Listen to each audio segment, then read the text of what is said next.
What's up, YouTube? This is MMG, formerly known as Home Attack. I want to talk about wrestling real quick and what's wrong with it. I know I've made a video saying that they seem to be trying to make some improvements in WWE, Paul Levesque, and TKO. And why this doesn't make any sense to anybody is because the product has been so bad for so long to the point where getting online complaining about the product has been a hustle on YouTube. So now, even if it does improve even a little bit, or whether it's a little bit or a lot or whatever, whether it's a marginal improvement, it really doesn't matter. Guess what? All your favorite YouTubers, C. Jax, Nate the Great, the Hater, Wrestling in Color Podcast, Chrissy, whoever you watching, they gonna hop up here and complain about it. Now they're gonna be honest. They're gonna admit when something was cooking a little bit. But I'm starting to see something amongst the YouTubers. What I'm seeing is now the people in the comments are starting to say that, oh, why do y'all keep watching if y'all think it sucks? I think y'all just saying it sucks just to say it sucks to get views. Well, to some degree that may be true at this point. But let's be honest, it has been bad for a while. Let me talk about these improvements these improvements that they're trying to make that y'all don't see. First of all, they've been trying to do it at the wrong time. Pat McAfee, to get heat for Randy Orton's beef with Cody Rhodes. I see why they did that. They're saying what we're saying online. Make it more casual friendly. Pat McAfee is basically us. Is this a bad idea? No. It's just the fact that Pat McAfee should have been booked to come back to the company to do that on his own, to get heat by himself instead of tying himself to Randy Orton. Because I've been trying to tell y'all, Randy Orton is washed. He's done. Okay? He's done all he could do. Him turning heel for the billionth time is not going to be anything special. And I was right. I told y'all. Pat McAfee, unfortunately, was needed. Because Randy Orton can't get no heel heat, man. I try to tell y'all, man. Y'all thought, no, he's just being book poor, little dude. Listen to Randy Orton on the mic, man. He's not that good on the mic. He was not going to draw no heel heat. He's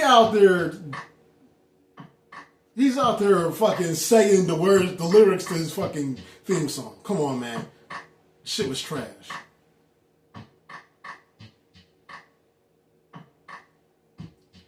I knew that heel turn was going to fail, bro. I knew it was going to fail. That's why Pat McAfee was out there. What else? Now let's talk about WrestleMania 42. They had a whole bunch of ads. Now I got to watch this on the Hack channel for free. I ain't paid for nothing. But let's talk about it. They made, except for the title matches, except for the WWE title and the Universal title, they made the matches shorter. They made the matches more casual friendly. Good move. We're starting to get more casual. However, the ads were a problem. The commercials, the advertisements were too much. It was just an excuse to add more ads. Number one. Number two. Of all times to finally make the matches shorter instead of 20-minute mark matches. Why would you do it at WrestleMania? The timing is off. They're They're trying. They're trying. But you can tell Paul Levesque, and yes, Paul Levesque is the booker, so I'm putting most of this on Paul Levesque.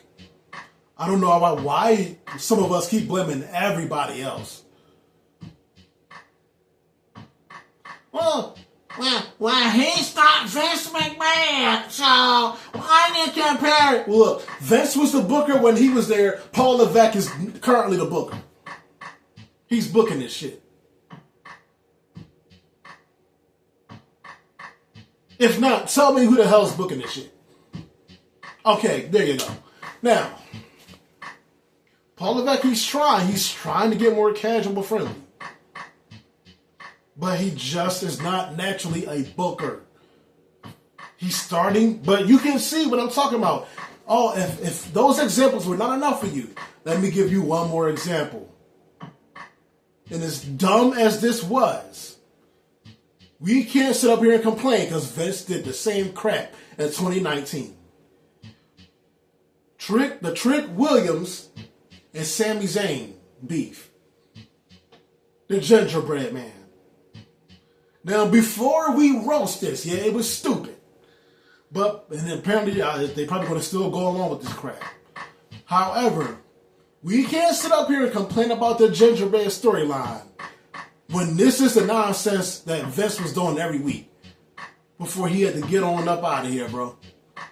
Let's not act like Vince wasn't doing this crap in 2019, bro. Vince McMahon made us want to watch AEW when that was on a chopping block. Vince was forgetting what he wrote. I mean, that shit was horrible. I'm telling you, the 2010s was the most horrible decade in WWE. I'm sorry. There were some sprinkles of light here and there. There was some good stuff, like Enzo Amore. There's little sprinkles of AJ Styles. Like there was sprinkles of greatness here and there. But overall, that decade was horrible. It was 2013 that really did it for me. When I saw Fandango, Fandango is talented. Ain't nothing wrong with Fandango. But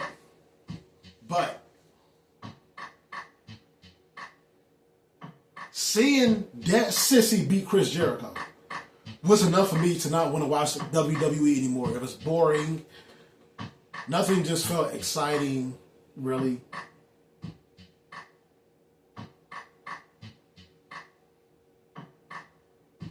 That was the worst decade ever. John Cena became more and more insufferable as a babyface that Cody Rhodes is now. But hey, at least Cena's good on the mic. Cody Rhodes ain't even bad on the mic, to be honest with you. And he has a good look to him, but he's not really drawing as champion. And Paul Levesque, like I said, once upon a time, Vince at least was a great booker. Paul Levesque has been sitting in these boarding rooms for like 2 decades and learned nothing. I guess now he's trying to be more like Vince, but at the end of the day, like, bro, what are you doing?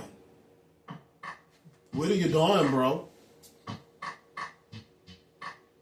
Like, overall, this stuff is just not good. Whether you think the fans are, whether you think the YouTube content creators are just making a buck off of saying it sucks or not, yo, this stuff does suck. It does suck. But I still think the 2010, I think the last decade of Vince was worse. Hell, WWE really sucked to me since 2006. But if you really want to go there. But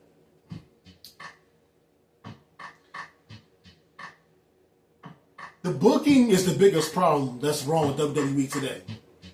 It's not so much the wrestlers. Like I said, we have better. Look at the mid-card scene today. Hell, Obafemi. who I hope gets better booking. We got Javon Evans. Great for the mid-card scene. Sol Ruka. I'm starting to hate her more and more now. But obviously these people I'm naming got something. Now look at the mid-card scene a decade ago. In the early 2010s or something, right? Evan Bourne. No personality whatsoever. Justin Gabriel, no personality. Y'all think John Cena buried the Nexus? The Nexus just sucks, bro.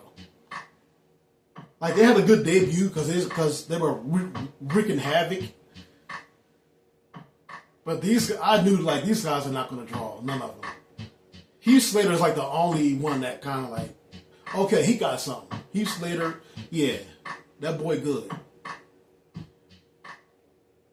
But I mean, like these guys are just a bunch of generic heels, man.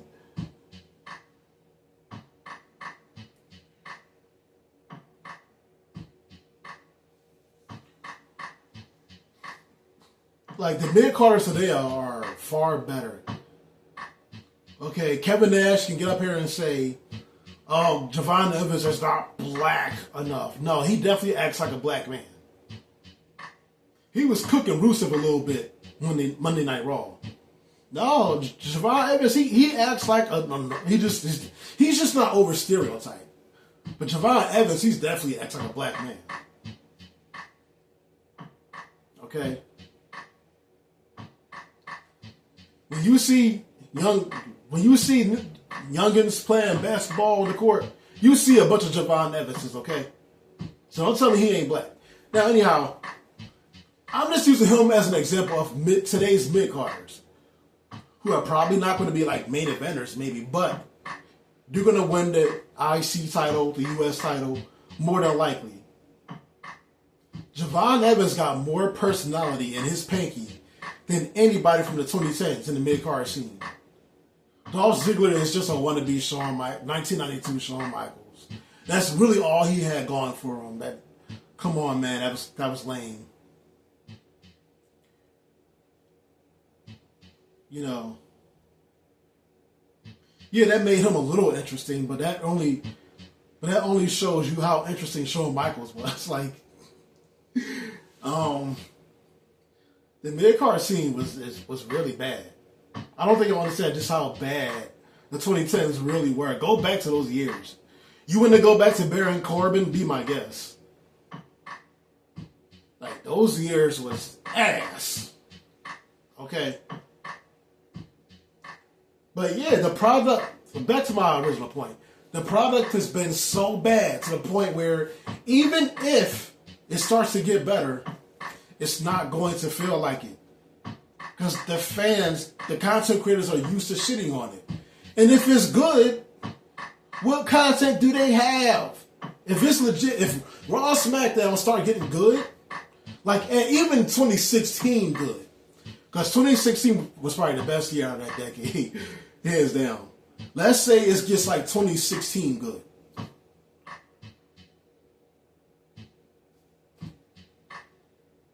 What are the reviewers going to say on YouTube?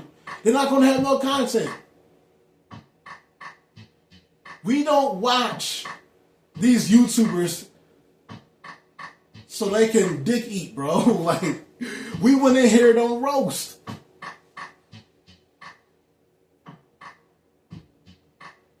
So I want to thank Paul Levesque for creating this issue. He created this, man, with his poor booking. So, guys, it's never going to get better. More than likely, it's not going to get better. In fact, I don't even know if WWE will even be around within the next 5 years. Really, I don't even know. The future is looking shaky. I really don't see where it's going. Because there are no good writers back there, like a Vince McMahon. And these wrestlers, like we got talent in the ring.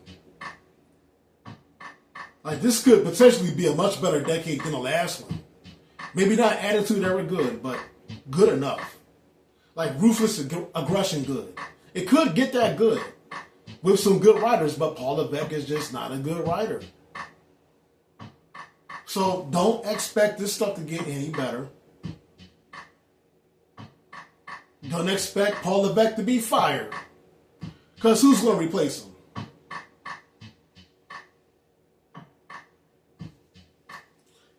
Hey, I mean, like I said,